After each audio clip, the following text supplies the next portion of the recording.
Ouais, bienvenue à Cinémaniacs de la semaine 24 cette semaine. Mon nom est Denis Linière. Mon nom est Stéphane Colbert. Je vais juste vous le rappeler comme ça, au cas que vous ne nous reconnaissez pas. Cette semaine, on va vous parler. C'est plus qu'ils ne me reconnaissent pas. Oui, ça, c'était avec le défi Tête Rosée. Ouais. Puis on veut remercier en passant les gens qui ont contribué. On a réussi à ramasser le montant de 11 1136 $ et 40 sous. Ah ouais? En 5 jours, on a ramassé ça. On est content. Bon. C'est beaucoup plus que ce que je pensais même qu'on allait approcher comme montant. Cette semaine, on va parler de. Comment ils disent ça en français? La revanche de Danny Ocean? Danny Ocean, ouais. Ah ouais, en français, c'est la revanche. Océan, ça serait bien tout, en tout cas. Mais je pense que oui.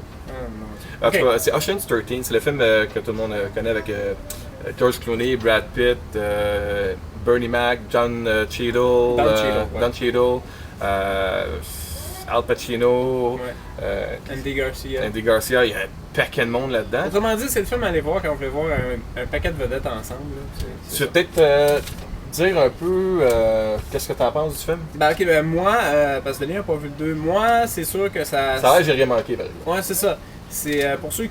Ça me surprenait, mais pour ceux qui n'ont pas vu le 2, l'histoire est quand même bien, jusqu'à temps qu'on arrive à l'explication de comment ils ont réussi à tout manigancer du Ocean's 12. C'est ça, de leur exploit. Et c'est là que ça tient pas de bout. Quand le 3 est sorti, comparé au 2, c'est très très bon. Moi, je vous dirais que ça se tient de niveau égal avec le premier film. Par contre, si vous avez vu le premier film, ils nous ont gardé quand même comme des surprises sur la stratégie pour réussir leur plan. Il n'y a pas ça dans le troisième. Il n'y a pas ça dans le troisième. Dans le troisième, c'est vraiment expliqué à la mesure. À mesure que le film avance, on comprend exactement qu'est-ce qu'ils font. Il n'y a aucune surprise ou cachette du niveau du spectateur. Malgré qu'il y a un bon punch à la fin qui est très très drôle, là, on ne dira pas. Mais il y a quand même ça. Fait que les deux, moi je recommande Ocean's 13, qui est équivalent avec le premier en termes de qualité. Pour moi, c'est une location de DVD. Ok. C'est pas plus que ça. Parce que, je t'en ai parlé avant, je vais en parler pour les auditeurs. Ocean's 13, c'est comme un Big Mac. Tu sais, t'as faim, t'as envie de manger un Big Mac, tu te rappelles qu'est-ce que ça goûte, tu vas le chercher, tu le manges, ça goûte ce que ça goûte, puis ça fait le job. Pas déçu. Mais il n'y a jamais de surprise avec un Big Mac. C'est ça. Ça fait ça. Ocean's 13, c'est ça. Tu sais quel acteur qu'il y a dedans, tu sais vrai quel genre de film que ça va être, tu vas le voir, les acteurs livrent leur performance habituelle, ça finit.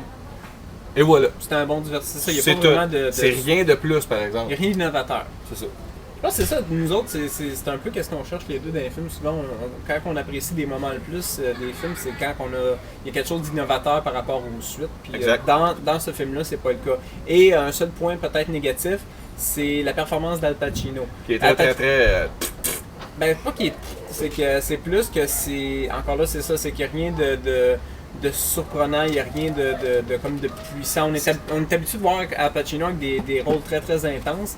Là, ça jouait tout simplement le rôle d'un businessman bien ordinaire. J'ai l'impression que c'est quelqu'un qui a pris son texte et qui l'a livré de façon adéquate. Et il vole même pas le show là-dedans. Là. Non, c'est ça. C'est Al Pacino, mais il vole pas le show. Il faut dire qu'il est face à d'autres acteurs. Je vais vous donner un exemple, mettons, mais à la place de Al Pacino pour le même rôle, là, mais Jack Nicholson.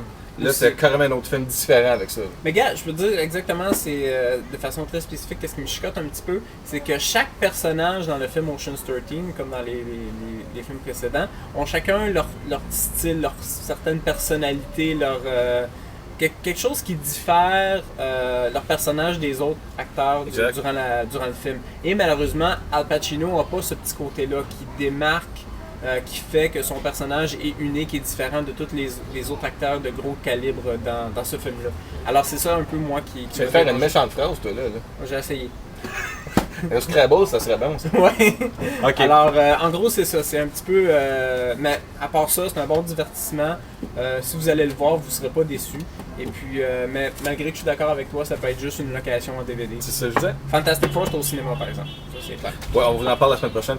Fantastic Four, ça va être l'ascension du surfeur d'argent. C'est bien ça. Fait que c'est ça. Écoutez, allez le voir si vous êtes des fans de ces gros acteurs-là, de cette clique-là. Mais attendez pas une grosse surprise. Là. Non, c'est ça. Un début, un milieu, fin, puis c'est tout. Ouais. Juste pour vous donner un exemple, avant de finir ça, sur ceux qui ont vu le film Dick Tracy, Al Pacino là-dedans faisait le chef des personnages méchants. Là. Le genre de rôle que joue dans ce film-là, c'est vrai le même genre de performance qu'il livre dans Ocean's 13. c'est pas du gros calibre. C'est ça. Alors, je crois que c'est tout pour cette semaine. Oui, en effet. Assez, ouais. On va arrêter de taper dessus. Ouais, non, mais on tape pas dessus, on est honnête dans notre critique. Ouais. Alors, c'est tout. Mon nom est Stéphane Colbert. Donne la lumière. Vous avez écouté Cinémaniacs de la semaine 24. Merci beaucoup. À la prochaine, tout le monde. Au revoir.